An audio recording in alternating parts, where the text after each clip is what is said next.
Vincent Malloy is 7 years old. He's always polite and does what he's told.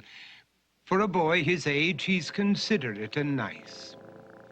But he wants to be just like Vincent Price.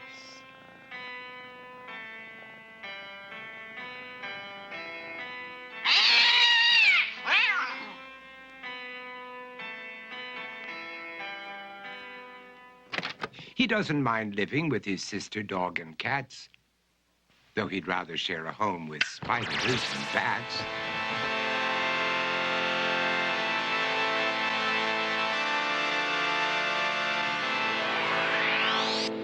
There he could reflect on the horrors he's invented and wander dark hallways alone and tormented.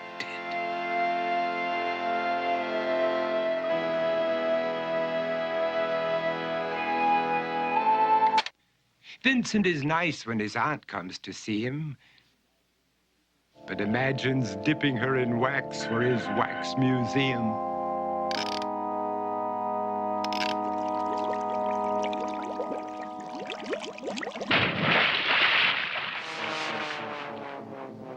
He likes to experiment on his dog, Abercrombie, in the hopes of creating a horrible zombie. So he and his horrible zombie dog could go searching for victims in the London fog. His thoughts, though, aren't only of ghoulish crime. He likes to paint and read to pass some of the time.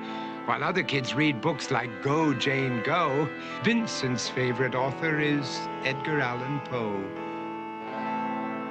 One night, while reading a gruesome tale, he read a passage that made him turn pale. Such horrible news he could not survive, for his beautiful wife had been buried alive.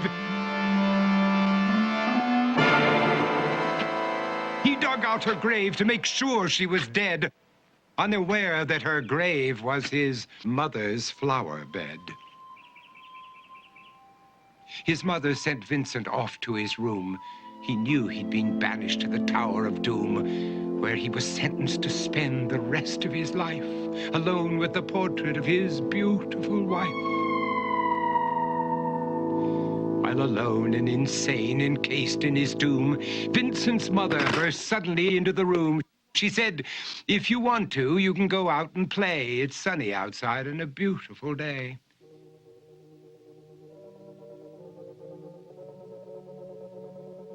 Vincent tried to talk, but he just couldn't speak. The years of isolation had made him quite weak. So he took out some paper and scrawled with a pen, "I am possessed by this house and can never leave it again." His mother said, "You're not possessed and you're not almost dead. These games that you play are all in your head.